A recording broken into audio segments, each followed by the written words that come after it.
السلام عليكم ورحمة الله. أعوذ بالله من الشيطان الرجيم. بسم الله الرحمن الرحيم.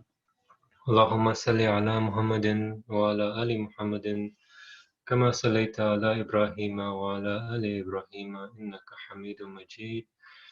اللهم بارك على محمد وعلى آل محمد كما باركت على إبراهيم وعلى آل إبراهيم إنك حميد مجيد. جزاكم الله. Assalamu alaikum to everyone. Joining from Walsall and Wolverhampton for another Daris.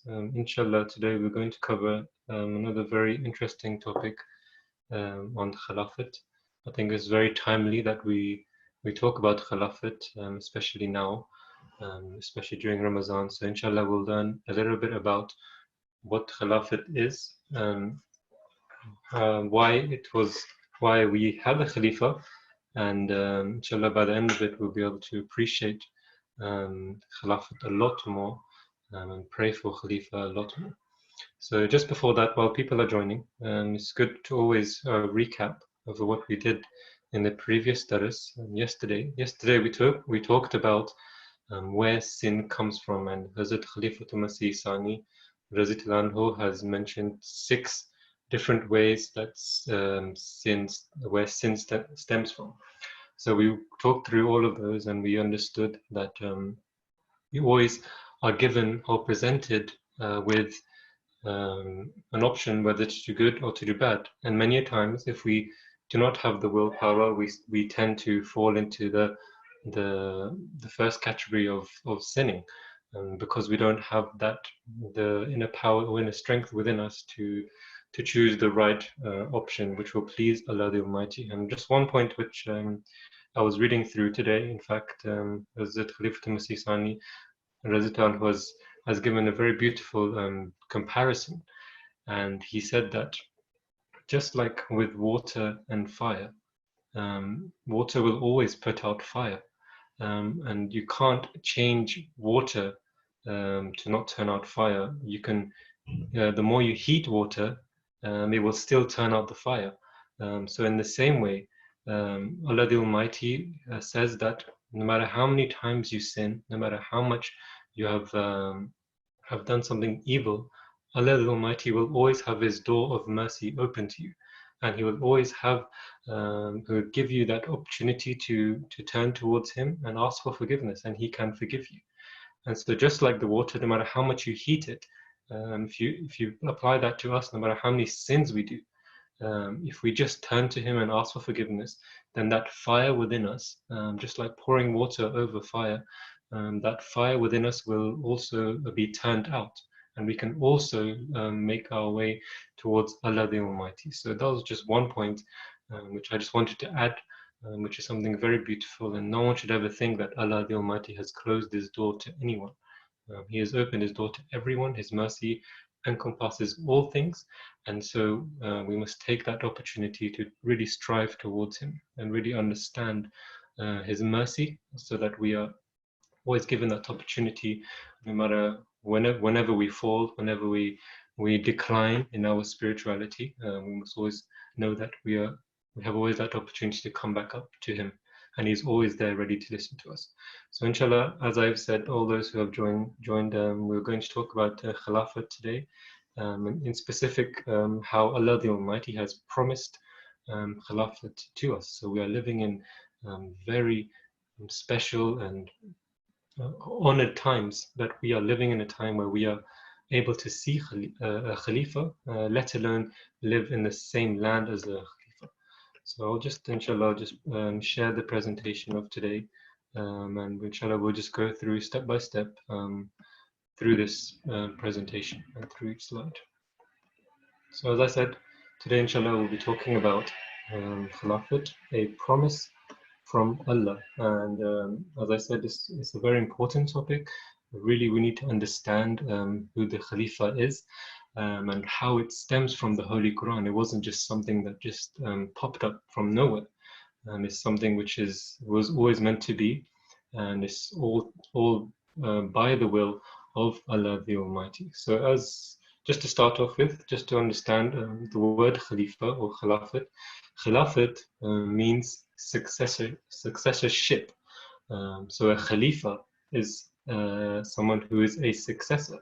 But because we're specifically talking about religion, so a Khalifa is specifically to a Prophet of Allah whose goal is to carry to the completion the tasks of reformation and moral training that were seeded by the Prophet. So that again is something very important. And if you just think about it, all prophets who come are also Khalifas. So you have different types of Khalifas. You have Khalifas who come and give a law because they are continuing laws which are given from previous Khalifa, messages which are given from previous prophets. And so they are also termed as Khalifa, but just in a different way. But specifically with Huzuri Anwar, he is known as a Khalifa of a prophet who is continuing his word and not bringing something new, a new law.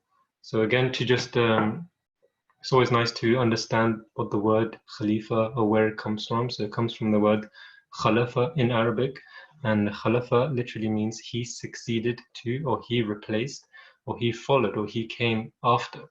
In other places, ikhtalafa, he did by turns, or istakhlafa, he named or he was appointed or left as his successor, or a substitute. Khalfa, khuluf, means behind or after or back, opposite. So it comes with that connotation of coming after something. So in specific, as we've already mentioned, Khalifa in this sense is someone who comes specifically after a prophet of Allah has passed away to continue his message. So if we look into also the dictionary of the Holy Quran, the same thing, and Khilafat is, or Khalafa, the word Khalafa is mentioned numerous times throughout the Holy Quran, and it comes with different meanings. But again, because we're specifically talking about Khilafat, we can highlight that Allah the Almighty has said it many times that He will give a Khalifa, He appoints a Khalifa after people. And you must know also that during the time of Hazrat Moses والسلام, for example, there was a Khalifa and a Prophet at the same time. Hazrat Moses والسلام, when he left, he said to his brother Harun or Aaron that I am appointing you as my Khalifa. So continue the message. So in that way, he was also a Khalifa, but also a Prophet at the same time. So again, in that way, there was two sort of Prophet and a Khalifa at the same time. And if we take it in that sense, Hazrat Harun والسلام, continued the message of Hazrat Moses while he left the land. So now if we look into the Holy Quran, as I've already said, Allah the Almighty in chapter 2 verse 31 has said, I am about to place a vicegerent in the earth. So the word in Arabic here is Khalifa. And again, referring to Hazrat Dawood والسلام, O David, we have made thee a vicegerent in the earth. That, saying to Prophet Dawood, the Prophet David, Allah the Almighty said to him that I have made you a Khalifa in the land to continue the message of the prophets. So that's also very interesting. Now let's just look through one of the definitions which Hazrat Masih Maud has said about Khalifa. So he says, the meaning of Khalifa is that of a successor who renews faith. Those who come in place of prophets to dispel the darkness that spreads after their era are called Khalifas. Malfuzat, volume 4, page 383. So again, that's another definition which Hazrat Khalifatul Masih Hazrat Masih Maud has given of what Khalifa is someone who comes, he renews the faith. He doesn't present a new faith. He renews the faith and he takes people from a state of darkness to light. And if you think about Hazrat Masih Maud all those years, 1400 years, from the time of the Holy Prophet ﷺ, after the Khulafa Rashideen, there was nothing. There were no Khulafa that came. So he came in a time where Muslims had fallen so low, they've totally misunderstood the meanings of the Holy Quran, and 1400 years is a long time. So it was bound to happen, and it was actually destined to happen, because the Holy Prophet ﷺ, and we'll go through the hadith of how he prophesies this, and how he prophesies Hazrat Masih to come, and after him Khulafa will come to continue his teachings. So again, he says that a successor is called a Khalifa. The successor of a prophet is the real sense, can only be the one who has the excellences of a prophet on a shadow-like basis. In fact, a Khalifa is the shadow of a prophet, as no person can live forever. Therefore, Allah the Exalted willed to establish the beings of prophets, who are the most eminent and the best among all the beings of the world, on a shadow-like basis, till the day of judgment. It is with this objective that Allah the Exalted chose Khilafat, so that the world may never and at no time be deprived of the blessings of prophethood. So many of us, we didn't live in the time of Hazrat Masih, and all of us didn't live in the time of the Holy Prophet. So to continue those blessings, to make us feel that we were also part of that time, so we were also part of his teachings, Khilafat is established, so that those teachings, those true teachings, directly from him, are continued and conveyed to us in the present time and in the current time. And it's different for each Khalifa. Each Khalifa comes at his specific time, but the teachings are the same. And it's just highlighting those teachings and applying them to our time. And that's why we are so blessed to have a Khalifa, to have Khilafat, to be able to guide us continuously through divine inspiration, through his communion with Allah the Almighty, through what Hazrat Masih Maud has taught. So that's why it's so important to understand that station of Khilafat. If we just look at the hadith of the Holy Prophet ﷺ, and this was the prophecy. This was where the Holy Prophet ﷺ outlined the timeline of Islam after him. And he said that prophethood shall remain among you as long as Allah shall will. He will bring about its end and follow it with Khilafat on the precepts of prophethood for as long as he shall will, and then bring about its end. So this is specifically talking about the time of the Holy Prophet ﷺ, that Allah the Almighty, it's up to him how long the Holy Prophet ﷺ will live for, and then after him, how long Khilafat will last, the Khilafat Rashida, the Prophet, the Khulafa that came after the Holy Prophet ﷺ. And in other hadith, the Prophet Muhammad ﷺ has said it will only last, the Khilafat after him will only last for 30 years. And so that was very interesting, because he sort of knew that Muslims would have lost their way, and they would have fallen in the same category as the Jews, who were very ungrateful for all the prophets that came to them. And so in the same way, many Muslims became very ungrateful for this blessing which was given to them, this gift of Khilafat that was bestowed upon the Muslims, and they fell into tyranny, into battles against who should be the Khalifa. I object of this person being Khalifa. So right from the time of Hazrat Abu Bakr, this happened.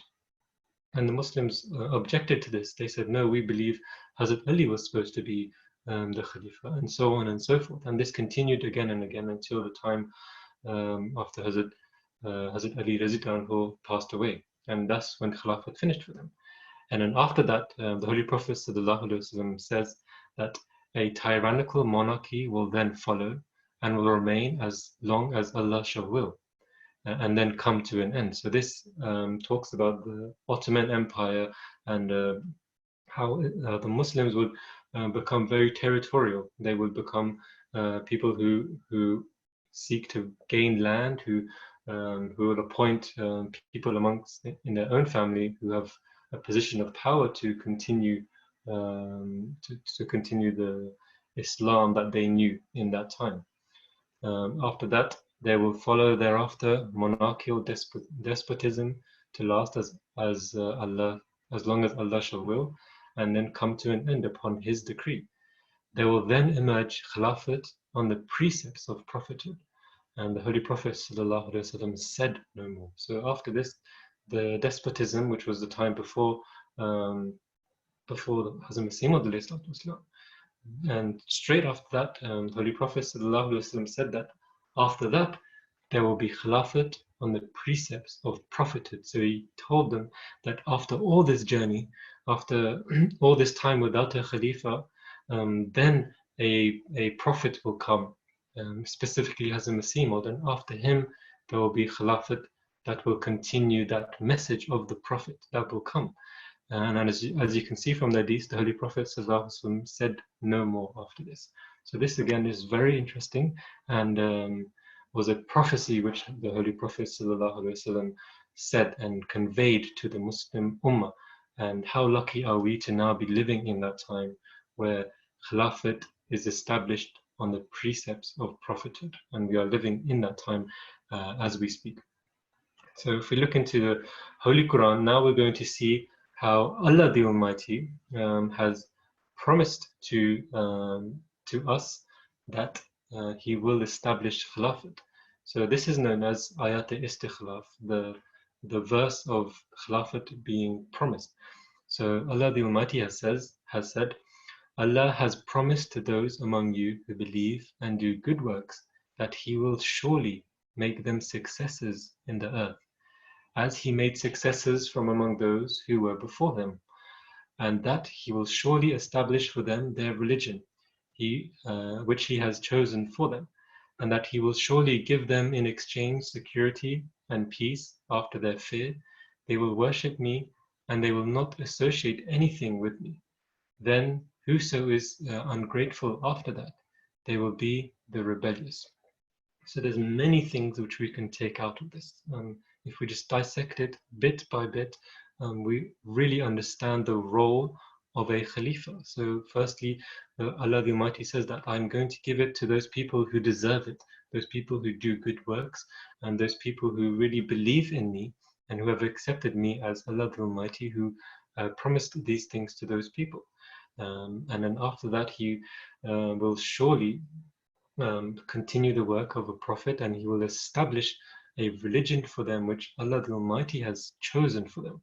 And that was the religion of Islam rejuvenated through the Hazrat Masih Maud to give them peace at a time of fear. And many of us can really understand this when Khalifa has passed away, or I'm sure during the time of Hazrat Masih Maud, there was so much grief, and especially during the time of the Holy Prophet when he passed away, people literally almost felt like giving up.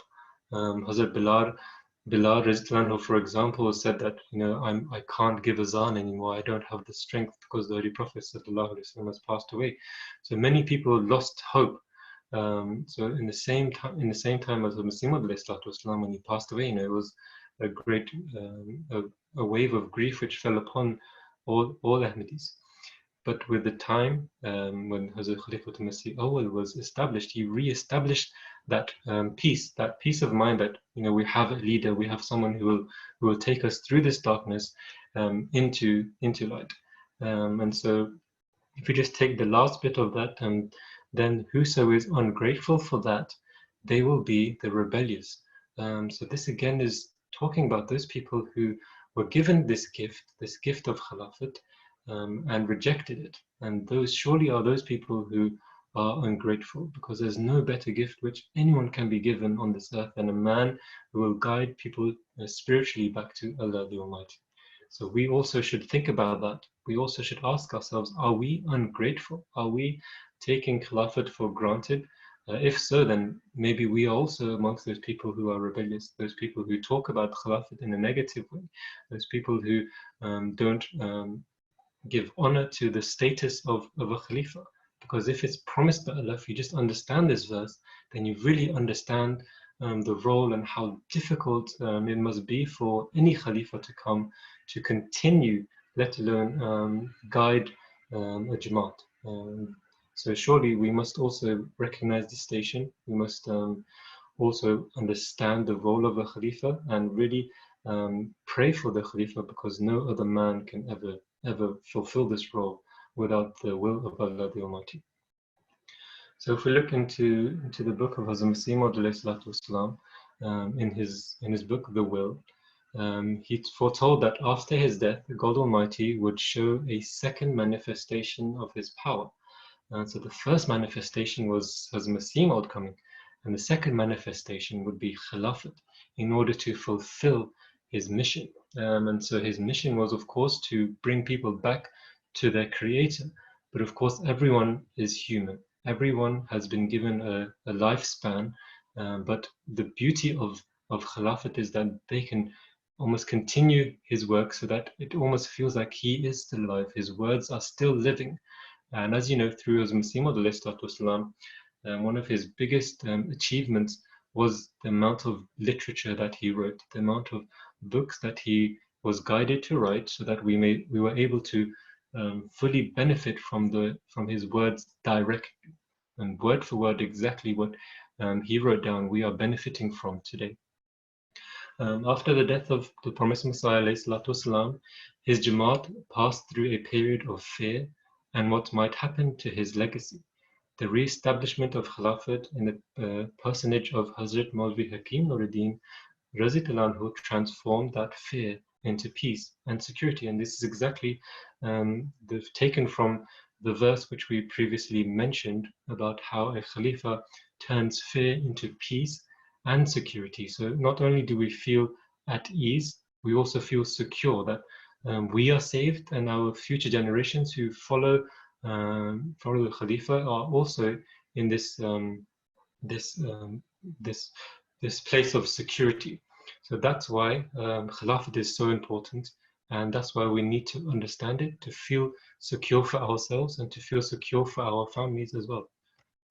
And now we'll just go through the Khalifas, the Caliphs of the Promised Messiah والسلام, and we'll understand quickly, just briefly about each of them, and just highlight one aspect, one or two aspects which each of them presented to the world, and really remind ourselves of their importance to the history of the Jamaat.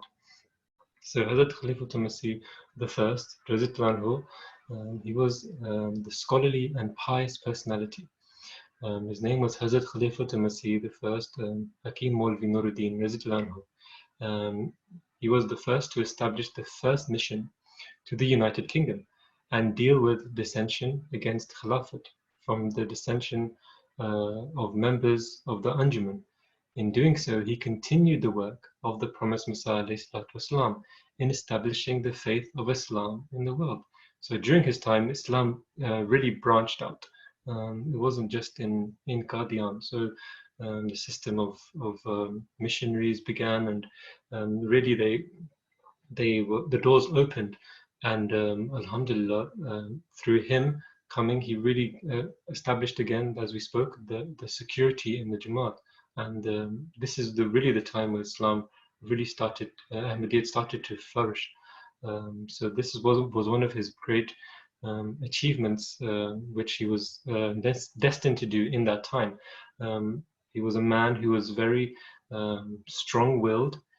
He really knew his faith, and maybe for that time, that's exactly what Ahmadiyyat needed. A time where people were saying so much against the Jamaat, when Hazrat Masih Maud passed away. So we needed a personality like that to really protect, to secure the teachings of Ahmadiyyat, and to help it branch out. So this was the first Khalifa.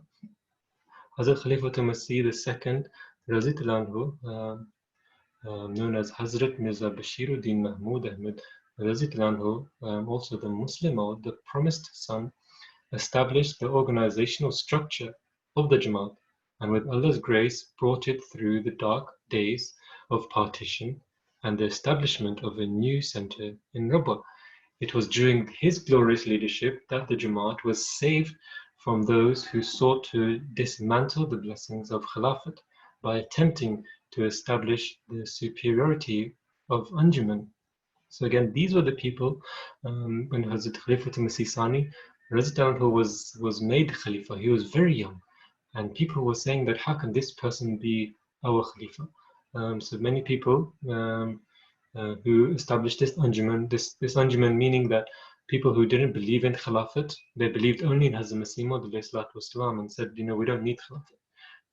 As Khalifa Sani was dealing with people like this, he was seeing the Jamaat, break up in terms of people leaving because they didn't realize the light of Khilafat. They didn't understand it, and they didn't give it that honor, that glory that it really has of that station. So he was dealing with so many things at such a young age, in his mid-20s. And so you can imagine the burden which fell upon his shoulders. So he took the Jamaat to great heights, incredible heights. As you know, he was Muslim out, he was the promised son, and he was destined to take the Jamaat onto new levels in terms of the establishment of a system, an organizational structure. And as we all know how many things he started with, the organizational structure of Ansarullah, Khudam al-Ahmadiyya, Lajna Maila, Nasirat, etc. But apart from that, he had to move the whole base of Ahmadiyyat from Qadian to Rabwa, which was a huge task. And so you can imagine for a young man to be able to lead such people to this, and for people to just listen to him and say labbaik to him and say, you are our Khalifa and we will follow you in anything. So this was an incredible achievement and an enormous task, which alhamdulillah that he was able to fulfill his role as Khalifa. And now we go to the third Khalifa, Hazrat Mirza Nasir Ahmad, rahimullah, who spread the Jamaat and Islam's message of love throughout the world with eloquence and articulation that was surely of divine providence. He defended the Jamaat in the National Assembly of Pakistan and through the violent opposition in 1974. And he also established the motto of the Jamaat, which was love for all, hatred for none. And this was really the pinnacle of the message of peace which Ahmadiyyat was giving to the world, and something which really caught on in the media at that time. And people really realized that, this Jamaat, this community, are a peaceful movement. So alhamdulillah, with Khalifatul Masih Salis, rahimullah, he really showed this to the world, and he really highlighted this to the world that look at the work that we have established and we have done. There's nothing that we are doing which is against anyone in particular. We are just a peaceful movement, and we look to win the hearts of the people. And this was his words to the press in Holland. And then we go to Hazrat Khalifa Masih Rabi rahimahullah, the Khalifa which many of us lived through his time. Many of us knew him most than other Khulafa. And as you know, Hazrat Khalifa Masih IV, Hazrat Mirza Tahir Ahmad rahimahullah, established many things. One of his great establishments was MTA, which was to spread the message of Islam throughout the world, and also humanity first, to benefit all of mankind through works of charity, and was a man of immense love and charity. He defended the Jamaat against its vilest opponents in Pakistan. So as you can see, you can understand all the roles which each of them had. All of them were defenders of Ahmadiyyat, of Islam, to defend off those evil people who were trying to attack and trying to cut down the Jamaat. And at the same time, there were the same people who were trying to spread Ahmadiyyat as much as they could, and to deliver that message of peace to everyone. So an enormous task for each of them, and at the same time looking after each and every member of the Jamaat.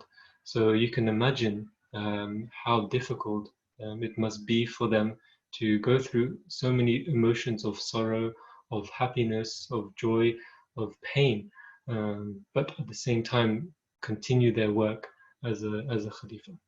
And then we go to the current Khalifa, Hazrat Khalifatul Masih the fifth, Ayyadullah Ta'ala bin Nasr Aziz. He is the fifth Khalifa, Hazrat Mirza Masood Ahmed, may Allah strengthen his hand, and he has dedicated his life to the defense of Islam. and the reputation of our beloved Master, the Holy Prophet Muhammad sallallahu alaihi wasallam. And any time where anyone has said anything about the Jamaat, he has really taught us, and one of the greatest message he has taught us through his own personage, through his own demeanor, through his messages, and through his Friday sermons, is that we must remain patient in this time. We're living in a time where Islam is scrutinized maybe even more than any time before, where media has come in and really tried to distort the name of Islam. So we are managing this struggle or this jihad in a different way, through peace and through love, and through really responding through our writings. And this is one of the greatest messages which we get from our beloved Huzur. Um, he works tirelessly to defend the weakest in society and to promote international peace and justice. And he leads the Jamaat through dark days of the attack. And he led the Jamaat through the dark days of the attack on our mosques in Lahore and the martyrdom of 94 blessed souls. So again, you can see on one hand, they are trying to promote the peaceful teachings of Islam, but at the same time, we are being attacked from all sides. So a Khalifa's job is to establish that security, that peace, when everyone else is scared, is going through trauma, is going through fear. But just looking at beloved Huzur and understanding his role, anything he does will impact upon the rest of us. And so he is the beacon to the Jamaat right now, and we must always look to him and look for his guidance, because that's exactly where we will find our peace and our security. Again, beloved Huzur has opened many mosques, not just in the UK, but all around the world. We have the honor of beloved Huzur opening our mosques in Bet al-Muqit and Bet al-Ata, and he has spurred the Jamaat to build more mosques and to create a legacy for the future and fill those mosques with worship in the present.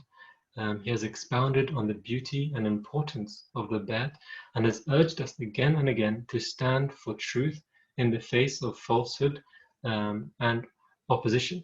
He's a man of letters and of prayers. And so that is exactly the era that we are going through now, an era where we must stand and stay loyal to Khilafat and not deviate from Khilafat, because he teaches us that we must continuously pray, we must continuously analyze the bad that we did, which makes us who we are and which shapes our day-to-day life. And we must also recognize Allah the Almighty every day and continuously to be regular in our prayers. And so that's why with the establishments of mosques, with the establishments of our mosques, Bet al-Muqit, Bet al-Ata, they are there to establish a legacy, to establish the continuity of the Jamaat. And just through one mosque being put in a community, it won't only benefit its members, but it will benefit the whole community at large, because they will know that, okay, in this mosque, only peaceful things happen. The people that go there are all peaceful and loving. And so this was a great transition in the Jamaat, and how Huzur continuously pushes each Jamaat around the world to establish more and more mosques so that we can really promote this message of peace. And so if we just go back to the Holy Quran, now we can truly understand what Allah means about Allah has promised to those among you who believe and do good works that that He will surely make them successes in the earth. And Alhamdulillah, we can truly say that each and every one of them were successes and succeeded each other, and really promoted and continued the work of Hazrat Masih Maud alayhi salatu wassalam. So that is why we must continuously pray for the Khulafa. We must continuously pray for our beloved Huzur, and we all taught the dua, Allahumma ayyid imamina bi ruhil qudus wa barik lana fi umrihi wa amrihi. That, O Allah, strengthen our Imam with the spirit of holiness and bless us through his long life and khilafat. And just another longer prayer which you can read. Allahumma aid imamina bi ruhil qudus wa kun ma'ahu haythu ma kana wansurhu nasran azizan wa barik lahu fi umrihi wa amrihi. That, oh Allah, strengthen our Imam with the spirit of holiness and be wherever he is and help him with a mighty help and bless him in his age and in his life and in all of his affairs. So this is really the message which we are trying to get out today. We must always remember the station of Khilafat and never be ungrateful, never be those people who forget what he goes through. No man, a woman, or anyone can even live a day of Khilafat because it is only him who is chosen. So that's why we are so blessed, not only to have Khilafat, but be living in the same land as a Khalifa. We can go at any time and pray behind him. He's very open to everyone, very accessible to everyone, and continues to tell us that meet me, write to me, pray behind me, and these are the things which will really establish our relationship with him and strengthen our relationship with Allah the Almighty. So this was a little presentation on Khilafat. We will have one more daris on Saturday before the end of Ramadan. So that's why, if anything, we must pray for beloved Huzur in these last few days. So Jazakumullah everyone for listening again. Inshallah, keep everyone in your prayers, and I pray that we truly get as many blessings as we can, and all of our prayers that we are doing in this time are accepted by Allah the Almighty. So again, Jazakumullah for listening to today's daris. Inshallah, we'll reconvene on Saturday. Jazakumullah khairan, where we'll talk about a little bit about Eid and the blessings of Eid and how we can perform Eid in our homes in this time. So Jazakumullah. Assalamu alaikum wa rahmatullahi wa barakatuh.